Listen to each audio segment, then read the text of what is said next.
ತಥಾಚ ವಕ್ಷ್ಯತಿ ಸ್ವರ್ಗಲೋಕ ಅಮೃತತ್ವಂ ಭಜಂತೆ. ಉಪನಿಷತ್ತಲ್ಲಿ ಬರುತ್ತೆ, ಸ್ವರ್ಗಲೋಕಾಹ ಅಮೃತತ್ವಂ ಭಜಂತೆ. ಸ್ವರ್ಗಲೋಕವನ್ನು ಪಡೆದು ಅಮೃತತ್ವವನ್ನ ಭಜಿಸುತ್ತಾರೆ, ಹೊಂದುತ್ತಾರೆ ಅಂತ. ಇಲ್ಲಿ ಅಮೃತತ್ವ ಅಂದ್ರೆ ಸಾಪೇಕ್ಷಿಕವಾದ ಮೋಕ್ಷ, ಶಾಶ್ವತವಾದಂತಹ ಮೋಕ್ಷ ಅಲ್ಲ. ಪುಣ್ಯ ಫಲ ಖರ್ಚಾದ ಮೇಲೆ ಹೇಳ್ತಾರೆ, ಆ ಬ್ರಹ್ಮ ಭುವನಾನ್ ಲೋಕಾನ್ ಪುನರಾವರ್ತಿನೋರ್ಜುನ, ಮತ್ತೆ ಹಿಂತಿರುಗಿ ಬರಬೇಕಾಗ್ತದೆ.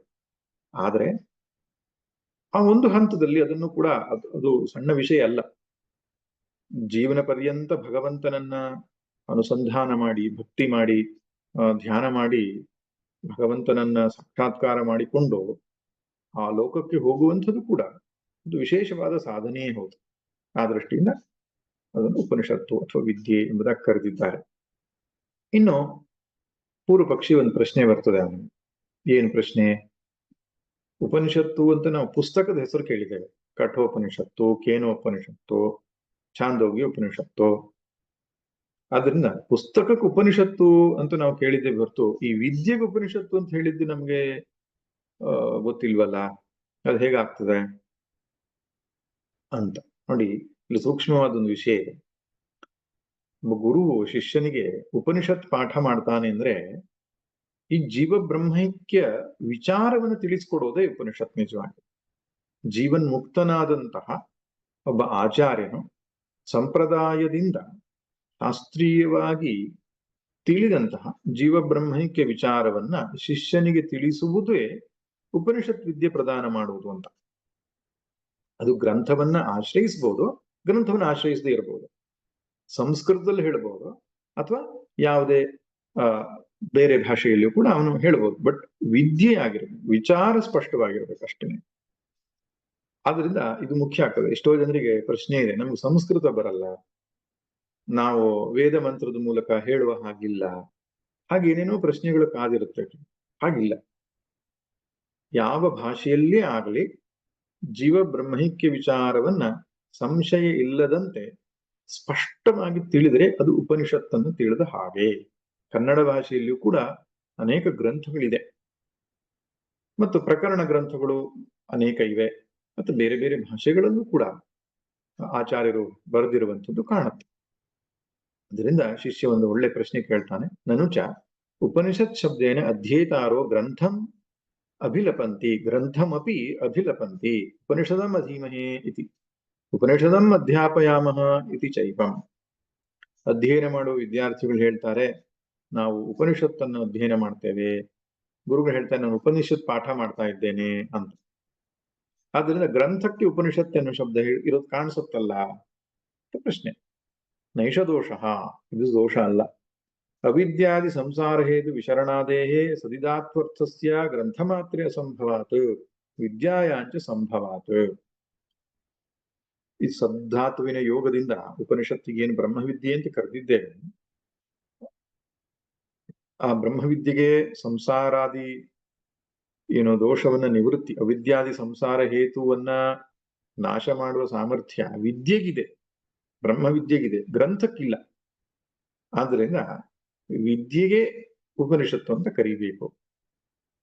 ಗ್ರಂಥಸ್ಯಾಪಿ ತಾದರ್ಥೇನ ತಚ್ಛಬ್ದ ಉಪಪತ್ತೇ. ಆ ಅರ್ಥದಿಂದ ಗ್ರಂಥಕ್ಕೂ ಕೂಡ ಉಪನಿಷತ್ ಕರಿಬಹುದು. ಯಾಕೆ? ಆ ಜೀವಬ್ರಹ್ಮಕ್ಕೆ ವಿಚಾರವನ್ನ ಅಥವಾ ಬ್ರಹ್ಮವಿದ್ಯೆಯನ್ನ ಅದು ಒಳಗೊಂಡಿರೋದ್ರಿಂದ ಗ್ರಂಥಕ್ಕೂ ಉಪನಿಷತ್ತು ಅಂತ ಕರಿಬಹುದು. ಅದಕ್ಕೆ ದೃಷ್ಟಾಂತವನ್ನು ಕೊಡ್ತಾರೆ. ಆಯುರ್ವೈ ಘೃತಂ, ವೇದದ ಸಂಹಿತೆಯ ಭಾಗದಲ್ಲಿ ತೈತ್ರೀಯ ಸಂಹಿತೆಯಲ್ಲಿ ಬರುತ್ತೆ. ಆಯುಷ್ಯಕ್ಕೆ ಘೃತ ಅಂತ ಕರೆದಿದ್ದಾರೆ. ಆಯುಷ್ಯವೇ ಘೃತವು, ಘೃತವೇ ಆಯುಷ್ಯವು, ಈ ಪ್ರಕಾರ. ತುಪ್ಪವೇ ಆಯುಷ್ಯ ಅಂತ ಕರೆದ್ರೆ ತುಪ್ಪ ಹೇಗೆ ಆಯುಷ್ಯ ಆಗುತ್ತದೆ? ತುಪ್ಪವನ್ನ ತಿಂದವನಿಗೆ ಆಯುಷ್ಯ ವೃದ್ಧಿ ಆಗ್ತದೆ. ಹಾಗೆ ಗ್ರಂಥಕ್ಕೆ ಉಪನಿಷತ್ತು ಅಂತ ಕರೆದಿರೋದು ಯಾಕಂದ್ರೆ ಗ್ರಂಥದಲ್ಲಿ ಇರತಕ್ಕಂತಹ ವಿಚಾರವನ್ನು ತಿಳಿದುಕೊಂಡವರಿಗೆ ಅವಿದ್ಯಾದಿ ಸಂಸಾರ ಹೇತು ನಾಶವಾಗುವುದರಿಂದ ಗ್ರಂಥಕ್ಕೂ ಕೂಡ ಉಪನಿಷತ್ತು ಅಂತ ಕರೆದಿದ್ದಾರೆ. ತಸ್ಮಾತ್ ವಿದ್ಯಾಯ ಮುಖ್ಯ ವೃತ್ತಿಯ ಉಪನಿಷತ್ ಶಬ್ದೋ ವರ್ತತೆ ಗ್ರಂಥೇತು ಭಕ್ತಿಯ ಇತಿ. ಆದ್ರಿಂದ ವಿದ್ಯೆಗೆ ಮುಖ್ಯವಾದ ಅರ್ಥದಲ್ಲಿ ಉಪನಿಷತ್ತು ಕರೆದಿದ್ದಾರೆ, ಗ್ರಂಥಕ್ಕೆ ಗೌಣ ಅರ್ಥದಲ್ಲಿ ಉಪನಿಷತ್ತು ಅಂತ ಕರೆದಿದ್ದಾರೆ. ಮುಖ್ಯಾರ್ಥ ಮತ್ತು ಗೌಣಾರ್ಥ ಅಂತ. ಗೌಣಾರ್ಥ ಅಂದ್ರೆ ಏನು? ನೇರವಾಗಿ ಅದು ಏನೋ ಸಂಸಾರವನ್ನ ನಿವೃತ್ತಿ ಮಾಡಲ್ಲ, ಜ್ಞಾನದ ಮೂಲಕವಾಗಿ ನಿವೃತ್ತಿ ಮಾಡುವುದರಿಂದ ಗೌಣ. ಇನ್ನು ಅನುಬಂಧ ಚತುಷ್ಟಯವನ್ನ ಹೇಳ್ತಾರೆ. ಯಾವುದೇ ಗ್ರಂಥವನ್ನ ಆರಂಭ ಮಾಡೋದಕ್ಕಿಂತ ಮೊದಲು ಅನುಬಂಧ ಚತುಷ್ಟಯವನ್ನ ತಿಳ್ಕೊಳ್ಬೇಕು ಎನ್ನುವುದು ಸಂಪ್ರದಾಯ. ಅನುಬಂಧ ಯಾವುದು? ಅಧಿಕಾರಿ, ವಿಷಯ, ಪ್ರಯೋಜನ ಮತ್ತು ಸಂಬಂಧ ಅಂತ.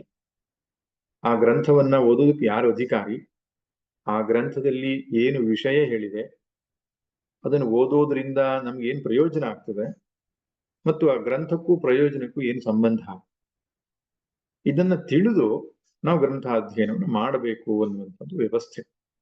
ಅದಕ್ಕೆ ನಮ್ಮ ಪುಸ್ತಕಗಳಲ್ಲಿ ಪ್ರಿಫೇಸ್ ಅಂತ, ಮುನ್ನುಡಿ ಅಂತ ಕೊಡ್ತಾರೆ.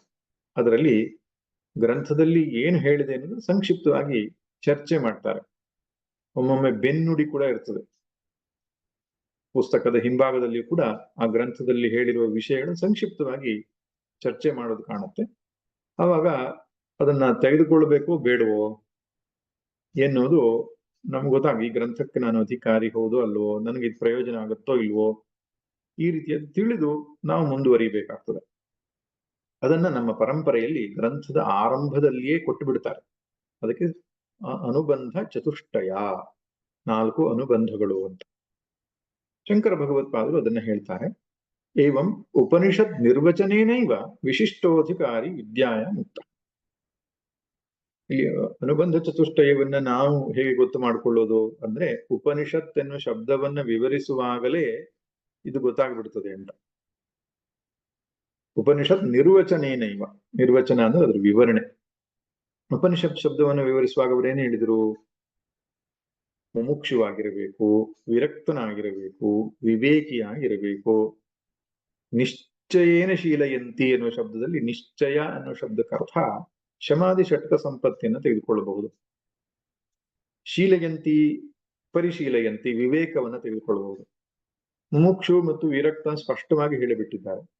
ಈ ರೀತಿಯಾಗಿ ಉಳ್ಳವನು ಅಧಿಕಾರಿ, ವಿಶಿಷ್ಟೋ ಅಧಿಕಾರಿ, ಅಸಾಧಾರಣವಾದ ಅಧಿಕಾರಿ ಆಗಿರ್ತಾನೆ. ವಿಷಯಶ್ಚ ವಿಶಿಷ್ಟ ಉಕ್ತೋ ವಿದ್ಯಾಯಾ ಪರಂ ಬ್ರಹ್ಮ ಪ್ರತ್ಯಗಾತ್ಮಭೂತಂ. ಉಪನಿಷತ್ತಲ್ಲಿ ಹೇಳಿರತಕ್ಕಂತಹ ವಿಷಯ ಯಾವುದಪ್ಪ ಅಂತ ಹೇಳಿದ್ರೆ ಪರಂ ಬ್ರಹ್ಮ. ಪರಂ ಬ್ರಹ್ಮ ಅಂತ ಯಾಕೆ ಹೇಳಬೇಕು? ಬ್ರಹ್ಮ ಅಷ್ಟೇ ಹೇಳಬಹುದಲ್ಲ. ಅಂದ್ರೆ ಅಪರಬ್ರಹ್ಮ ಅಂತ ಒಂದಿದೆ.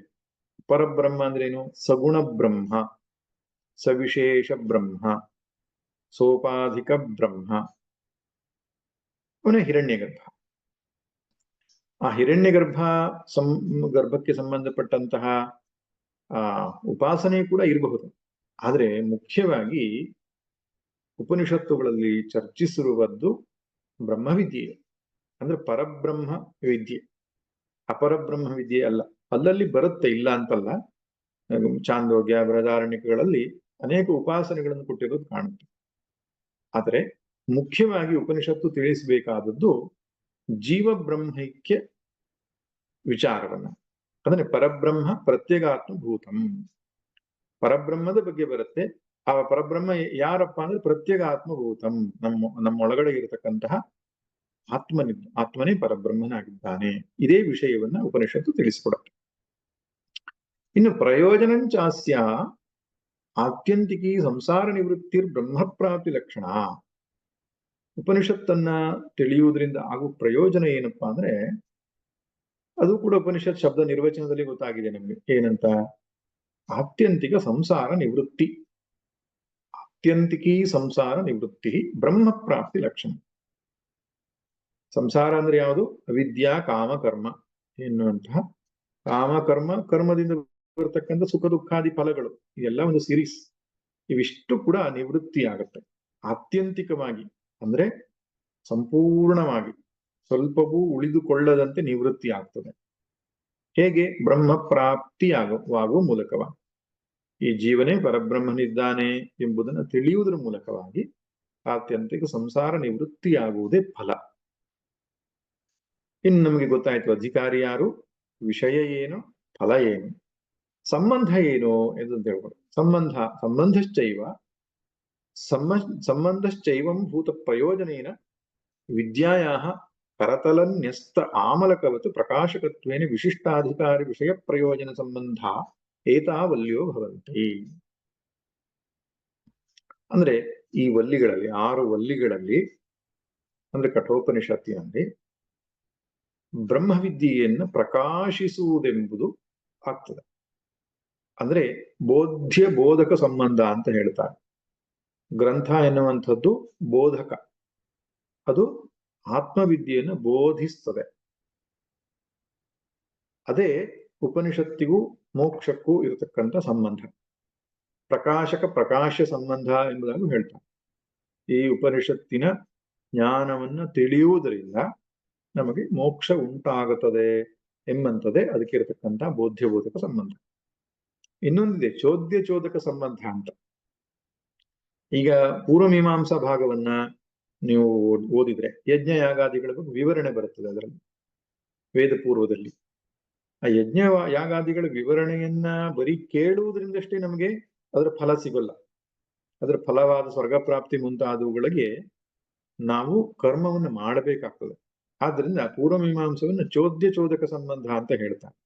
ಆದ್ರೆ ಇಲ್ಲಿ ಬೋಧ್ಯ ಬೋಧಕ ಸಂಬಂಧ ಅಂದ್ರೆ ಬರೀ ಜ್ಞಾನವನ್ನು ಸರಿಯಾಗಿ ಅರ್ಥೈಸಿಕೊಳ್ಳುವುದಷ್ಟೇ ಸಾಕಾಗ್ತದೆ, ಇನ್ನೇನು ಮಾಡಬೇಕಾಗಿರುವುದಿಲ್ಲ. ಆದ್ದರಿಂದ ಈ ರೀತಿಯಾದ ಸಂಬಂಧವೂ ಕೂಡ ನಮಗೆ ಉಪನಿಷತ್ ಶಬ್ದ ನಿರ್ವಚನದಲ್ಲಿಯೇ ಗೊತ್ತಾಗುತ್ತದೆ. ಇತಿ ಇತ್ಯತಸ್ಥಾ ಯಥಾ ಪ್ರತಿಭಾನಂ ವ್ಯಾಚಕ್ಷ್ಮಹೇ. ಈ ರೀತಿಯಾಗಿರತಕ್ಕಂತಹ ಉಪನಿಷತ್ತನ್ನ ನಾವು ಯಥಾ ಪ್ರತಿಭಾನಂ, ಶಂಕರ ಭಗವತಾದ್ರು ಹೇಳಿದ ತಿಳಿದ ಮಟ್ಟಿಗೆ ವ್ಯಾಖ್ಯಾನ ಮಾಡ್ತೇವೆ ಅಂತ. ವ್ಯಾಚಕ್ಷ್ಮಹೇ ಅಂದ್ರೆ ತಿಳಿದ ಮಟ್ಟಿಗೆ ಅಂತ. ಅಂದ್ರೆ ತುಂಬಾ ತಿಳಿದಿಲ್ಲ ನನಗೆ, ಏನೋ ಅಲ್ಪ ಸ್ವಲ್ಪ ಗೊತ್ತಿದೆ, ನಾನು ಇದನ್ನು ವಿವರಿಸ್ತೇನೆ ಅಂತ. ಇದು ಕೂಡ ಬಹಳ ದೊಡ್ಡ ಪಾಠ ನಮ್ಗೆ. ಅಷ್ಟು ದೊಡ್ಡ ಜ್ಞಾನಿಗಳು. ಶ್ರುತಿ ಸ್ಮೃತಿ ಪುರಾಣಾನಾಂ ಆಲಯಂ ಅಂತ ಕರೀತಾರೆ ಅವರಿಗೆ. ಶ್ರುತಿ ಸ್ಮೃತಿ ಪುರಾಣಗಳ ಒಂದು ಮನೆ ಇದ್ದ ಹಾಗೆ ಅವರು ಎಲ್ಲಾ ತಿಳ್ಕೊಂಡಿದ್ದಾರೆ. ಅಂಥವ್ರು ಕೂಡ ನಂಗೆ ಎಷ್ಟು ಗೊತ್ತಿದೆಯೋ ಅಷ್ಟು ಹೇಳ್ತೇನೆ ಅಂತ ಹೇಳ್ತಾರಲ್ಲ, ಇದು ಸಾಧಕರು ಕಲಿತುಕೊಳ್ಬೇಕಾದಂತಹ ಒಂದು ಗುಣ. ಇಷ್ಟು ಪೀಠಿಕೆ ಆಯ್ತು. ಇನ್ನು ನಾವು ನೇರವಾಗಿ ಉಪನಿಷತ್ತಿಗೆ ಪ್ರವೇಶ ಮಾಡೋಣ. ಉಪನಿಷತ್ನಲ್ಲಿ ನಾನು ಹಿಂದೆ ಕಳೆದ ತರಗತಿಯಲ್ಲಿ ಹೇಳಿದ ಹಾಗೆ 2 ಅಧ್ಯಾಯಗಳಿವೆ. ಪ್ರತಿ ಅಧ್ಯಾಯದಲ್ಲಿ 3 ವಲ್ಲಿಗಳಿವೆ. ಈ ಉಪನಿಷತ್ತಿನ ಮುಖ್ಯ ವಿಷಯ ಆತ್ಮವಿಚಾರ ಆಗಿದ್ರೂ ಕೂಡ ಒಂದು ಪೀಠಿಕೆಯನ್ನು ಹೇಳುತ್ತದೆ. ಈ ಮೊದಲನೇ ವಲ್ಲಿ ಹಾಗೂ 2ನೇ ವಲ್ಲಿಯ ಒಂದು 17ನೇ ಮಂತ್ರದ ತನಕ, ಫಸ್ಟ್ ವಲ್ಲಿ plus first half of second ವಲ್ಲಿ, ಇದೆರಡೂ ಕೂಡ ಒಂದು ಪೀಠಿಕೆಯನ್ನ, ಉಪೋದ್ಘಾತ ಅಂತ ಹೇಳ್ತಾರೆ. ಒಂದು ಆಖ್ಯಾಯಿಕೆಯನ್ನ ಹೇಳುವುದರ ಮೂಲಕವಾಗಿ ವೇದಾಂತ ವಿಚಾರಕ್ಕೆ ನಮ್ಮನ್ನ ಪ್ರವೇಶಿಸುವುದಕ್ಕೆ ಬೇಕಾದ ಗುಣಗಳನ್ನ ಅದು ತಿಳಿಸ್ಕೊಡ್ತದೆ. ವಿಶೇಷವಾಗಿ ಗುರುವಿನ ಲಕ್ಷಣ, ಶಿಷ್ಯನ ಲಕ್ಷಣ, ವಿದ್ಯೆಯ ಮಹತ್ವ, ಮೋಕ್ಷದ ಮಹತ್ವ, ಈ ವಿಷಯಗಳನ್ನ ಅದು ನಮಗೆ ಸ್ಪಷ್ಟಪಡಿಸುತ್ತೆ. ಮೋಕ್ಷದ ಮಹತ್ವ, ವಿದ್ಯೆಯ ಮಹತ್ವ, ಶಿಷ್ಯನ ಲಕ್ಷಣ ಮತ್ತು ಗುರುವಿನ ಶ್ರೇಷ್ಠತೆ ಮತ್ತು ಗುರುವಿನ ಅಗತ್ಯತೆ, ಇಷ್ಟು ವಿಷಯಗಳನ್ನ ಪೀಠಿಕಾ ಭಾಗದಲ್ಲಿ ಅದು ನಮಗೆ ತಿಳಿಸಿಕೊಡ್ತದೆ. ಉಪನಿಷತ್ತಿನ ಅಧ್ಯಾತ್ಮ ಚಿಂತನೆ ಶುರುವಾಗುವುದಿಲ್ಲಿಂದ 2ನೇ ವಲ್ಲಿಯ 18ನೇ ಮಂತ್ರದಿಂದ, 1ನೇ ಅಧ್ಯಾಯದ 2ನೇ ವಲ್ಲಿಯ 18ನೇ ಮಂತ್ರದಿಂದ ಮುಂದಕ್ಕೆ ಪೂರ್ತಿ ಮಂತ್ರಗಳೆಲ್ಲವೂ ಕೂಡ ವೇದ ಜೀವ ಬ್ರಹ್ಮೈಕ್ಯ ವಿಚಾರವೇ ಬರ್ತದೆ. ನ ಜಾಯತೆ ಮ್ರಿಯತೆ ವಾ ವಿಪಶ್ಚಿನ್ನಾಯಂ ಕುತಶ್ಚಿನ್ನ ಬಭೂವ ಕಶ್ಚಿತ್ ಎನ್ನುವ ಮಂತ್ರದಿಂದ ಆರಂಭ ಆಗ್ತದೆ.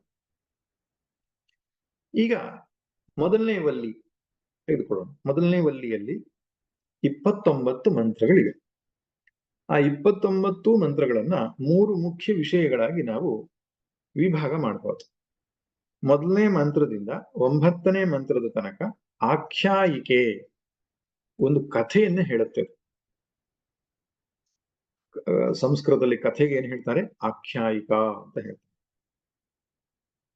ಆ ಆಖ್ಯಾಯಿಕೆಯಲ್ಲಿ ಅಥವಾ ಕಥೆಯಲ್ಲಿ ಶ್ರದ್ಧಾ, ಸತ್ಯ ಮತ್ತು ಅತಿಥಿ ಪೂಜೆಯ ಮಹತ್ವವನ್ನು ತಿಳಿಸಿಕೊಡುತ್ತೆ ನಮ್ಗೆ. ಕಥೆ ಹೇಳುವುದಕ್ಕೂ ಒಂದು ಉದ್ದೇಶ ಇರುತ್ತೆ. ಟೈಮ್ ಪಾಸ್ ಸಿಗಲ್ಲ. ಅಲ್ಲೊಂದು ನೀತಿ ಇದೆ. ಸಾಧಕನು ಯಾವ್ಯಾವ ಗುಣಗಳನ್ನು ಅಳವಡಿಸಿಕೊಂಡರೆ ಜ್ಞಾನ ಮಾರ್ಗಕ್ಕೆ ಅನುಕೂಲ ಆಗ್ತದೆ ಎನ್ನುವ ವಿಷಯಗಳನ್ನು ಕಥೆಯ ಮೂಲಕ ಅದು ನಮಗೆ ತಿಳಿಸಿಕೊಡುತ್ತೆ.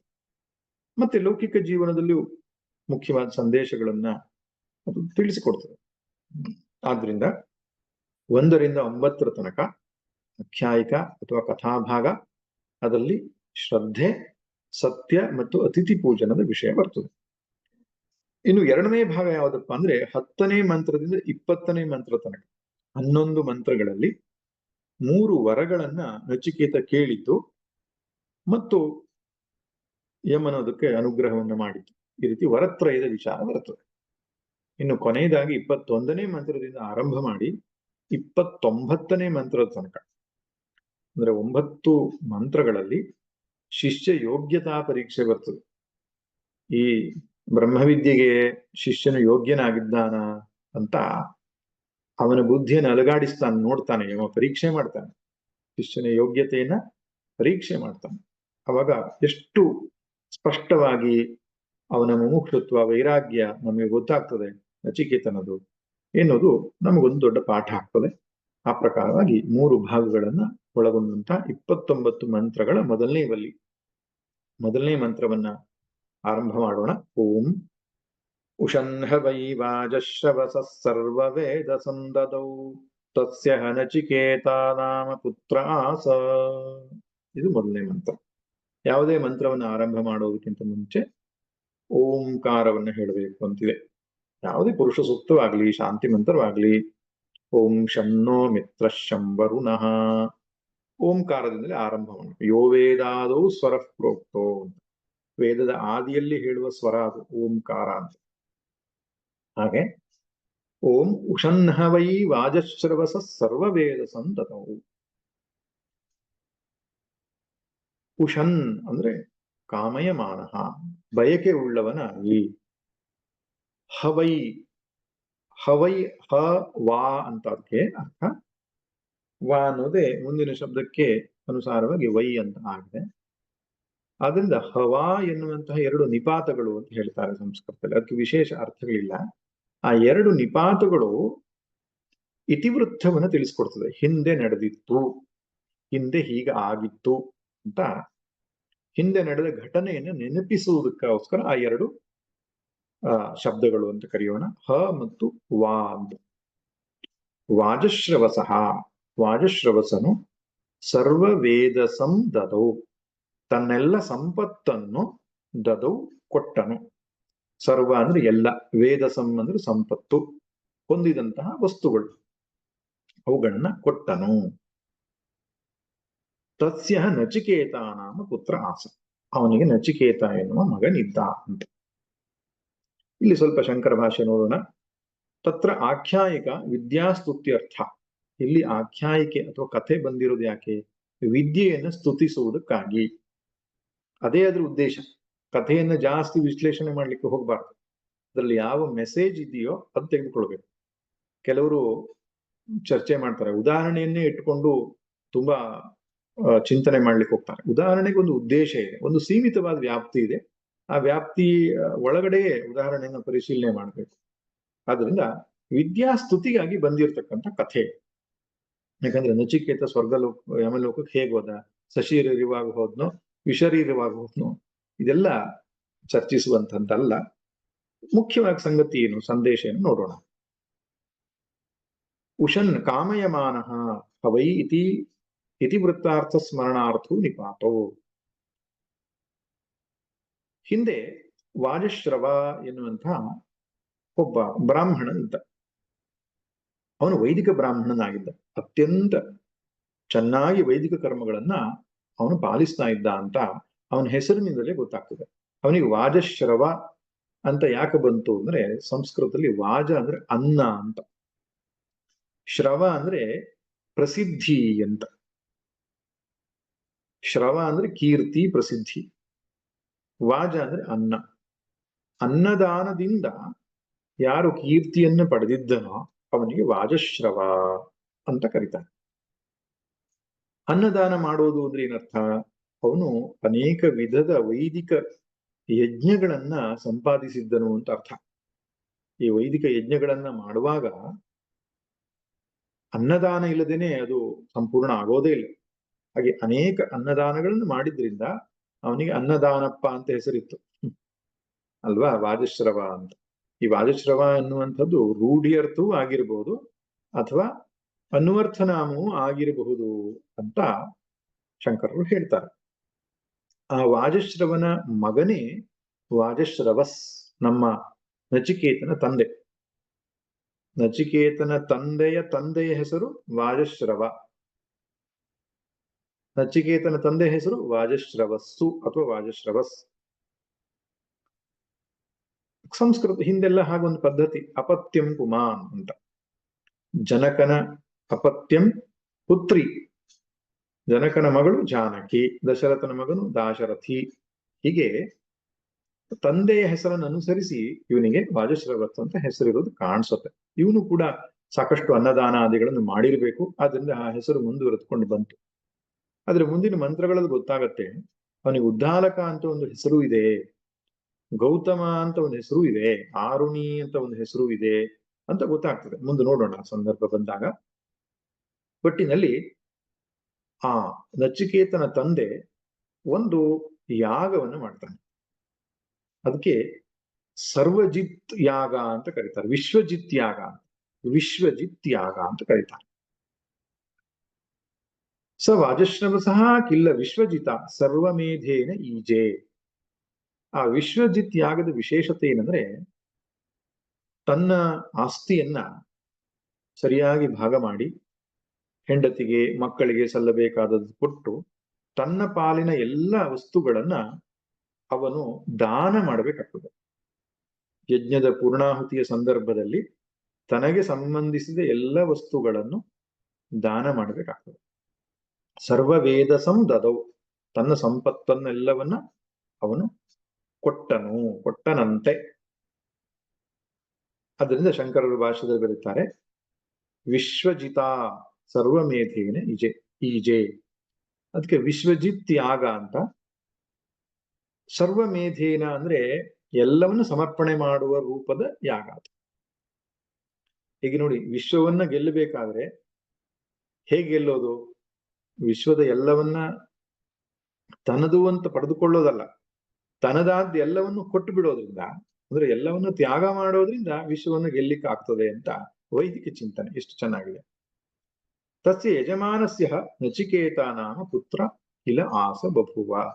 ಆ ಯಜಮಾನಿಗೆ ಒಬ್ಬ ಮಗ ಇದ್ದ, ಅವನ ಹೆಸರು ನಚಿಕೇತ ಅಂತ.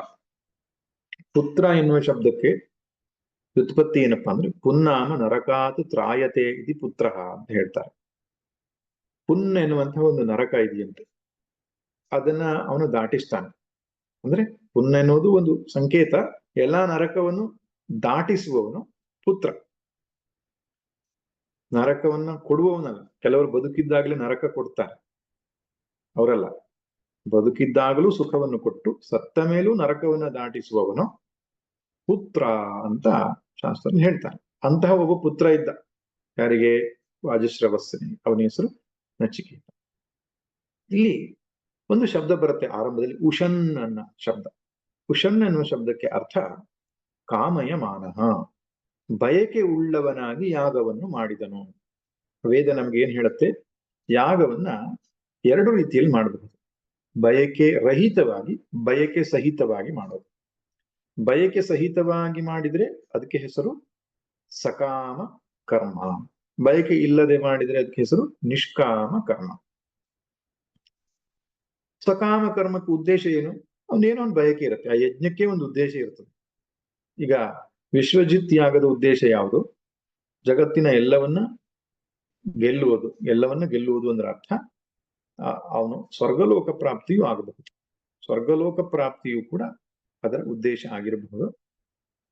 ಇನ್ನು ನಿಷ್ಕಾಮ ಕರ್ಮಕ್ಕೆ ಉದ್ದೇಶ ಏನು ಅಂದ್ರೆ, ಏನು ಉದ್ದೇಶ ಇಲ್ಲ, ಅದು ಈಶ್ವರ ಪ್ರೀತ್ಯರ್ಥವಾಗಿ ಮಾಡೋದು.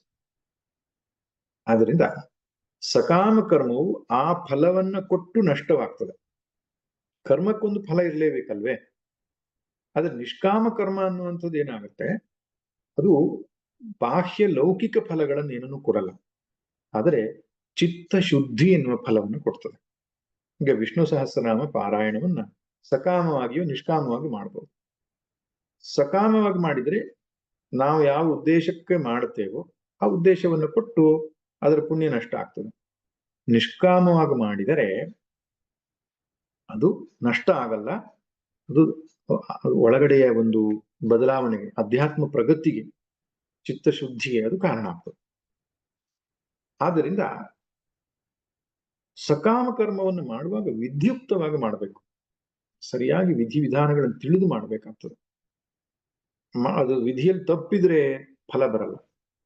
ಅದು ನಿಷ್ಕಾಮ ಕರ್ಮಕ್ಕೆ ಆಗಲ್ಲ. ಸ್ವಲ್ಪ ಹೆಚ್ಚು ಕಡಿಮೆ ಆಗ್ಬೋದು, ಅಂದ್ರೆ ವಿಧಿಯುಕ್ತವಾಗಿ ಮಾಡಬೇಕು, ಆದ್ರೆ ಮಾಡುವಲ್ಲ ಲೋಪದೋಷಗಳೇನಾದ್ರೂ ಆದ್ರೂ ಫಲ ಬರ್ತದೆ ಅವನಿಗೆ. ಸಕಾಮ ಕರ್ಮದಲ್ಲಿ ಹಾಗಲ್ಲ, ಲೋಪದೋಷಗಳಾದ್ರೂ ಫಲ ಬರಲ್ಲ, ವಿರುದ್ಧ ಫಲವೂ ಬರ್ಬೋದು. ನಿಷ್ಕಾಮ ಕರ್ಮದಲ್ಲಿ ಹಾಗಲ್ಲ.